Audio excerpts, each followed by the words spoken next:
This is just, and I talked about the level of targeting, so it's become pretty amazing. So this is just a job position we were opening here. We're looking for a new college graduate. So we typically recruit out of PA, Maryland, Jersey, Delaware, Mid-Atlantic region here. So we're basically looking for somebody, let's say 21 to 23 of age, and we're interested in internet marketing, social media, SEO, etc. And basically, in a nanosecond, Facebook came back and said there's basically 17,000 people in the area that we're going after that our ads will display in. So the level of targeting is pretty amazing here with some of those social sites.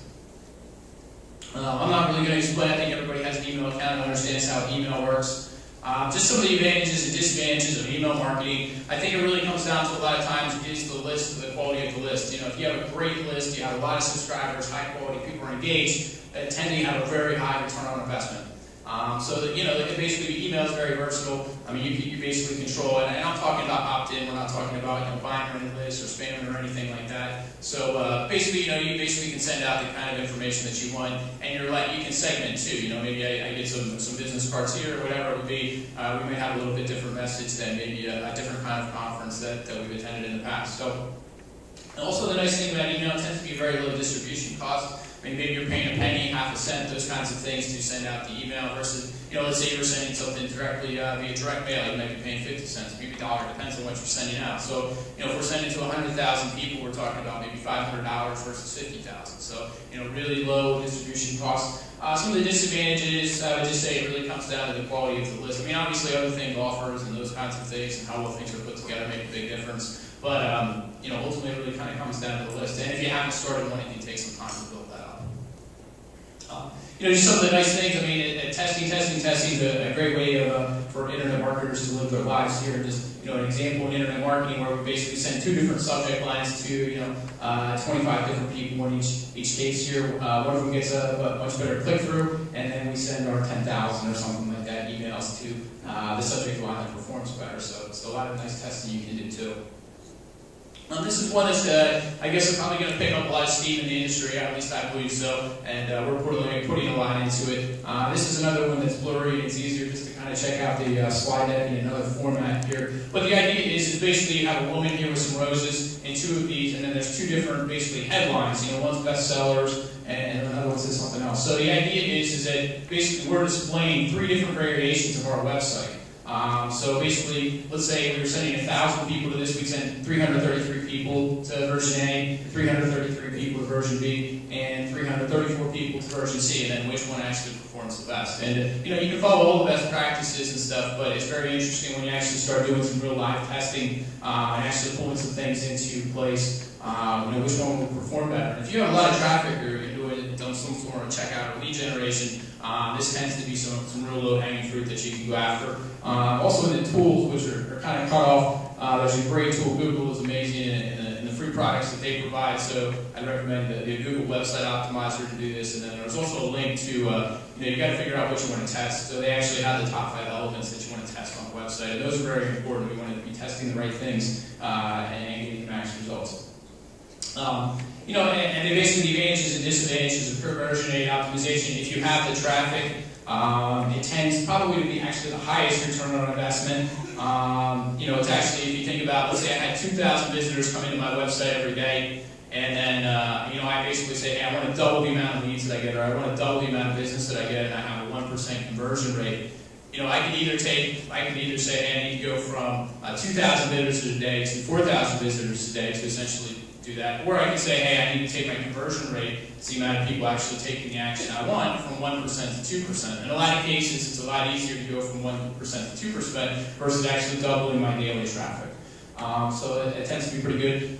Sometimes we have a few customers that get firewalled out. Maybe they have a CMS or something that doesn't support that. And then the other disadvantage is sometimes you need to have the traffic to really be able to test. So if you don't have the traffic, you should probably focus on driving the traffic first. Just a little bit, this kind of makes sense here, just a good little quote here, but basically people evaluate TV and politicians. Substance basically matters the presentation matters more than the substance. So why should we expect the web to be any different? So I think that's an important thing to think about here as we're building up our strategy too. We're talking about driving traffic and converting traffic, but really taking a look at our existing websites, and this is really the best possible presentation that we can have when we're getting these traffic to our sites. So just mainly WebpageFX does a lot of internet marketing services here. But we also have designers and programmers to support. We don't just make recommendations; we can implement those recommendations. So the idea is, we were driving a lot of traffic and a lot of great keywords into this customer's website. We redesigned it, and for probably a fairly minimal investment, we've returned several fold and a much higher conversion rate into their site. This is a handout. I'm not going to go through and read all these, but I think we came up with some pretty good ideas, just additional ideas to kind of think through some tactics that we can employ as we're building our cohesive plan here. Next one here, the next thing is I think you can also think outside the box and come up with your own strategies, deploying multiple tactics. So this is a customer that was in a super competitive space. They're pretty aggressive, and I'd say their competitors were pretty aggressive. So they had a couple of terms that were really converting well. So what we came up and did is we kind of tied together, let's say pay-per-click. We went after local with the maps, we went after organic, and I guess even from organic, we set up multiple websites, multiple blogs. So essentially on this page, and we had a couple of different sites we were driving traffic to. Ultimately, all these feeds led to, all those leads went back to the same customer. We were able to take over 73% of the first page.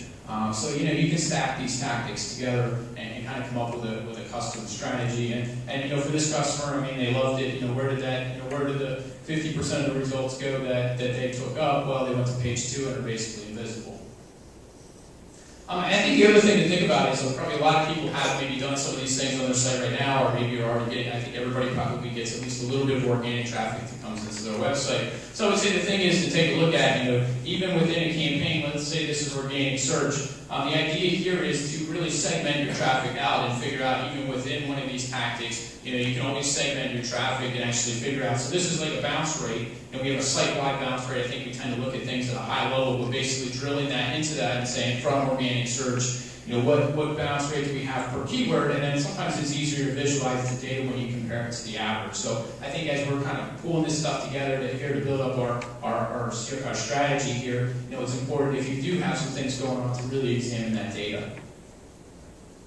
Another one, this is going to be kind of hard to read, but I wanted to include this as really some good research by the Forrester out there, and this is really kind of emerging trends, where basically people putting their money into. So you basically can kind of see interactive marketing tactics make up all the leaders and where things are going, and traditional marketing tends to be the laggards, and then the last place there is the Yellow Pages who has poking fun at. But I think the thing to take away is, a lot of people might say, hey, these are, is this stuff just kind of fads that are going on, this is, it's getting a lot of press and stuff like that. I would just say that the marketers the customers we have, a lot of them, I'd say they're pretty smart. At the end of the day, if you're doing things correctly, you should basically have your finger on the pulse. You should know where, from your web presence, incorporating call tracking and some other kinds of things, you should really have a great idea of where your return on investment is coming from at any point in time. So I say, people are doing these things, and they're probably doing them in most cases really because the return on investment's there. Why are they continuing to put more money there? And that's probably why we're here today.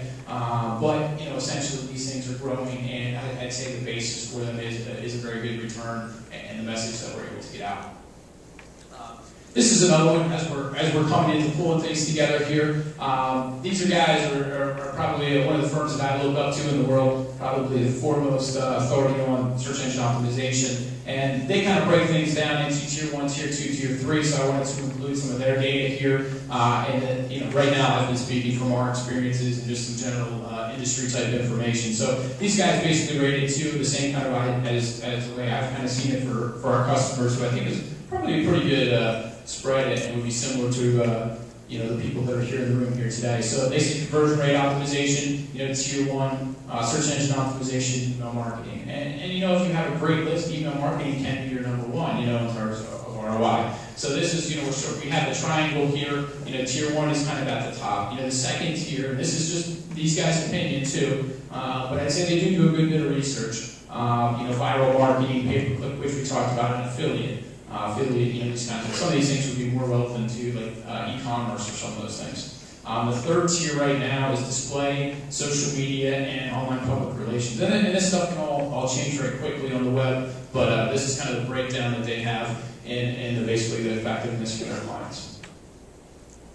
So as we're trying to think about, so we've kind of gone through, figuring out where we are a bit and where our competitors are at, because I think it's good to compare ourselves to the competitors. You don't want to necessarily compare yourself to Amazon if you're, a niche manufacturer, those kinds of things. So, we've kind of got a feel of where our competition is and what we need to really take advantage of our industry. So I wanted to kind of start breaking things down a little bit here. And I don't even necessarily think that this is the optimal allocation, but this tends to be a pretty good approximation of where we see a lot of our customers coming in at. So, in e-commerce, basically in this kind of a stack here, we have a lot of people doing a lot of pay-per-click. They're really involved in getting those checkouts. Search tends to be pretty big for them. And then it starts tiering off a little bit, going down through like social affiliate, going through conversion analysis, email marketing, shopping feeds, blogger promotions like blogger outreach, videos, and coupons. And the nice thing is too is that once you get a good stack and you have all these channels going and all these tactics going, let's say you're releasing a new, basically a product in the marketplace. The beauty of this is, you can use pay-per-click to help push that. You can use, let's say we have a couple of pages that really get a lot of search engine, organic search results, and people come to those pages, we can maybe put some offers or something on those pages. Obviously social we can use to push our new product. If we have affiliate marketing set up, we can maybe put a little higher, we give them a little bit more percentage of the actual sale, those kinds of things. We can send obviously out an email blast. Some of our shopping feeds, we can feature maybe a discount or promotion on it. Bloggers, obviously, we're paying those guys to write about us. Video, we can do a demo, and then you can do a coupon. So the nice thing is once you kind of get this stack of tactics, all these things play together. Pay-per-click, SEO, social, these kinds of things, conversion. Conversion might, all these things are maybe tying together to better capture email addresses, and build up our email distribution list so that we can strengthen that piece. So, all these things play together, and ultimately you have a much better and stronger campaign, and they all kind of feed into each other. Let's go hop into the next example. Let's say this is basically a local company, maybe it's heating, plumbing, air conditioning in South Central Pennsylvania, Harrisburg, York, Lancaster, Lebanon, etc. They tend to be very pay-per-click focused. I think the reason why is, you can set geo-targets so they can basically select that they want to have their ads displayed in South Central Pennsylvania and be very precise with that. So pay-per-click tends to be a good tactic. Obviously, they want to hit SEO too. If somebody types in, air conditioning in Harrisburg or something, they want to be in this top couple of organic placements, but you do need the geo-targeting. It can't just be air conditioning, it needs to be air conditioning, like Harrisburg at the location. Local search is one of the most effective. It just tends to be pretty cost effective. This is kind of like the maps and those kinds of things, and even getting into like reviews like Yelp and some of those kinds of sites out there. So it tends to be pretty effective, or very effective and pretty low cost. They might be doing email and video, and all these things tie. For example, you can add the video that you've created onto your Google Places, which is kind of like the local search. So all these things integrate, and you have a much better strategy at the end of the day by, instead of just saying, hey, I'm going to do 100% pay-per-click, when you pull all these things together, you're able to reach a much wider audience.